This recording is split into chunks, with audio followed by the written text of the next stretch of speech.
తల్లిదండ్రులు కావాలని మీ కలను సాకారం చేసుకోండి. ఓఎస్ఎస్ ఫర్టిలిటీ వారి తక్కువ ధర సంతానోత్పత్తి చికిత్సతో అపాయింట్మెంట్స్ కొరకు కాల్ చేయండి 7825893604.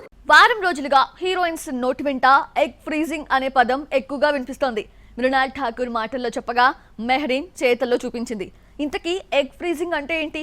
ఎందుకు దీనిపై అంత ఇంట్రెస్ట్ చూపిస్తున్నారు? Watch the story. Egg freezing అంటూ మెహ్రీన్ షాకింగ్ డెసిషన్ తీసుకుంది. ఇందుకు సంబంధించిన వీడియోని తన ఇన్స్టాలో పోస్ట్ చేసింది. అసలు ఎగ్ ఫ్రీజింగ్ ఏంటని నెటిజన్లు నెట్లో సెర్చ్ చేయడం స్టార్ట్ చేశారు. చాలా మంది సెలబ్రిటీలు 40+ లో పెళ్లి చేసుకుంటున్నారు. 30 ఏళ్ల తర్వాత ప్రెగ్నెన్సీ విషయంలో కాస్త ఇబ్బందులు తలెత్తే అవకాశాలు ఎక్కువ. అందుకే చాలా మంది హీరోయిన్లు వయసులో ఉన్నప్పుడే తమ ఆరోగ్యకరమైన అండాల్ని భద్రపరుచుకుని కావలసినప్పుడు పిల్లల్ని కనే ప్లాన్ చేసుకుంటున్నారు. వీడియోతో పాటు ఎగ్ ఫ్రీజింగ్ ఎందుకు చేయాలి, ఈ ప్రాసెస్ పై అపోహల గురించి పోస్ట్ లో క్లారిటీ ఇచ్చింది మెహ్రీన్. 2 ఏళ్ల నుంచి ప్రయత్నిస్తున్నానని, చివరకు ఎగ్ ఫ్రీజింగ్ పూర్తి చేసినందుకు చాలా సంతోషంగా ఉందని పేర్కొంది. తల్లి కావడం అనేది తన కలని, అందుకే ఈ ఎగ్ ఫ్రీజింగ్ అంటూ రాసుకొచ్చింది మెహ్రీన్. 30 ఏళ్ల మృణాల్ ఠాకూర్ ఓ ఇంటర్వ్యూలో వివాహం, పిల్లలు కనడంపై ఆసక్తికర వ్యాఖ్యలు చేసింది. ఎగ్ ఫ్రీజింగ్ విధానంపై తాను సుముఖంగా ఉన్నానని, దీని గురించి ఆలోచిస్తున్నానని చెప్పింది.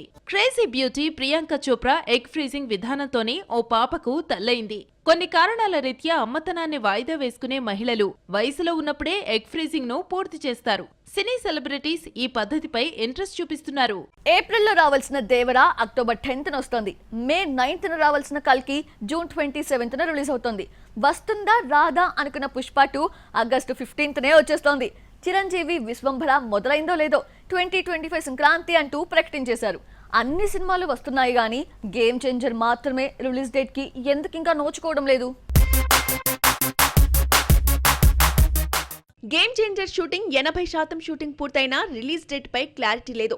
గత వారం రోజులుగా హైదరాబాద్ లో షూటింగ్ నడుస్తోంది. మే 1 నుంచి చెన్నైలో షూట్ ని స్టార్ట్ చేస్తారు. ఒకవైపు షూటింగ్ ఫాస్ట్ గానే ఉన్నా రిలీజ్ ఎప్పుడంటే మాత్రం నిర్మాత దిల్ రాజు కూడా చెప్పలేకపోతున్నారు. సినిమా గురించి ఏ అప్డేట్ ఇవ్వాలన్నా అధిష్టానం నుంచి ఆదేశాలు రావాల్సిందే. అధిష్టానం అంటే దర్శకుడు శంకర్ చెప్పాల్సిందే. భారతీయుడు 2 జూన్లో రిలీజ్ అని ప్రకటించినా ఇంకా విడుదల తేదీ మాత్రం చెప్పలేదు. ముందు భారతీయుడు 2 డేట్ వస్తే గానీ గేమ్ చేంజర్ రిలీజ్ పై క్లారిటీ వచ్చే అవకాశం కనిపించడం లేదు. గేమ్ చేంజర్ పండక్కి హాలిడేస్ లో మాత్రమే రావాలంటే కుదిరేటట్టు లేదు. దసరాకి ముందు పవన్ ఓజీ, పండక్కి దేవరా వస్తోంది. క్రిస్మస్ కు నితిన్ రాబిన్హుడ్, నాగ్ చైతన్య తండేలు వస్తున్నాయి. గేమ్ చేంజర్ డిసెంబర్లో రాదని తెలిసాకే యంగ్ హీరోలు వస్తున్నారు. రామ్ చరణ్ బర్త్డే సందర్భంగా మార్చి 27నే గేమ్ చేంజర్ రిలీజ్ డేట్ వస్తోందని ఫ్యాన్స్ ఎదురు చూసినా కూడా నిరాశే మిగిలిందే.